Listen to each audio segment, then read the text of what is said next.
En 2014, on l'avait dit, on l'avait écrit, on voulait redonner vie au Bossé en lui redonnant son identité. Mission accomplie. Le Bossé 2020 n'est pas celui que nous avons trouvé en 2014. Nous avons fait bouger la donne.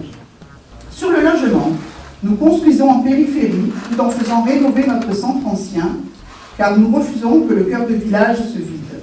Nous vous proposons, c'est le partenariat avec l'Agence nationale de l'habitat et la mise en place d'une cellule de conseil et d'accompagnement pour les propriétaires qui souhaiteraient rénover leur logement locatif. On vous avait promis de donner la priorité d'attribution aux Bossétans, et on l'a fait.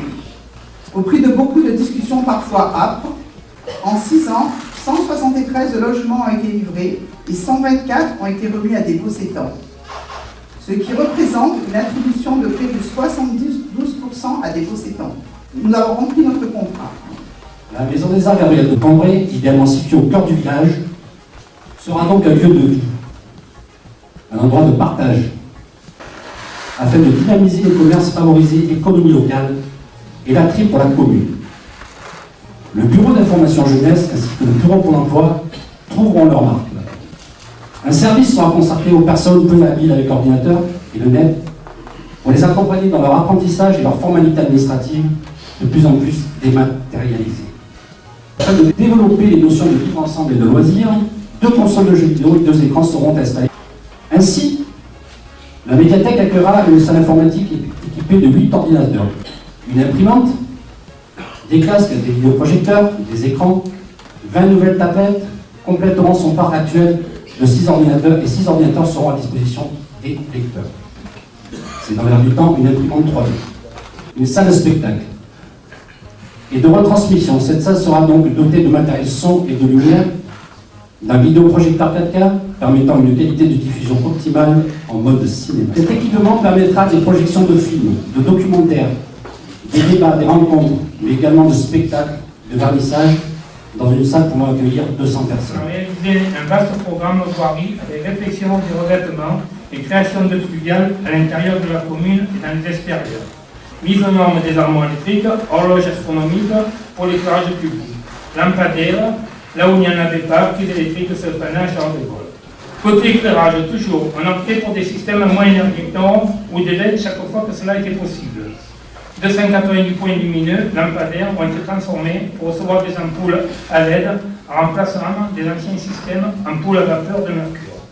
Cette opération permet de réaliser une économie de 52% de la consommation électrique. Depuis un an maintenant, notre service de l'eau est passé par la compétence de la communauté d'agglomération. Jusque-là, nous avions énormément et sérieusement travaillé pour l'entretien de notre réseau. Et bien une fois cette initiative, on a réussi ce tour de force de consommer 170 000 m3 d'eau en moins. C'est énorme.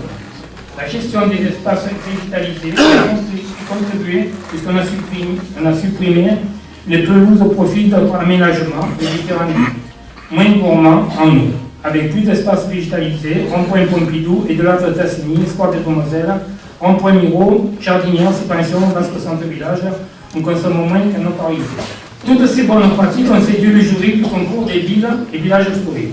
En 2014, nous avions une fleur. En 2016, nous avons gagné une 2e fleur. Et nous venons de décrocher notre 3e fleur. Par contre, on va essayer d'avoir un 4e. Je vais évoquer un sujet que nous soutenons car il est important et il concerne tous les Bossétans. C'est celui de la santé. Aujourd'hui, nous avons plusieurs médecins, dont plusieurs s'approchent de la retraite, et le désir médical, ça fait peur. Un médecin qui a par ailleurs ouvert un cabinet médical le week-end vient de m'informer qu'il venait de recevoir les accréditations de la Caisse primaire d'assurance maladie et de l'Agence régionale de la santé pour un projet de création d'un système de coordination des soins. Ce système permettra entre autres de faciliter l'organisation des soins à domicile entre les différents partenaires de santé, les médecins, les infirmiers, les kinés, etc. Qui le souhaiteront, bien sûr. Un travail d'équipe avec une mutualisation des professionnels de santé du Bossé et des communes voisines, un peu comme une maison de santé virtuelle, mais dotée d'un logiciel informatique commun. Nous suivons ce projet avec intérêt à l'heure où l'hospitalisation à domicile se fait plus fréquente.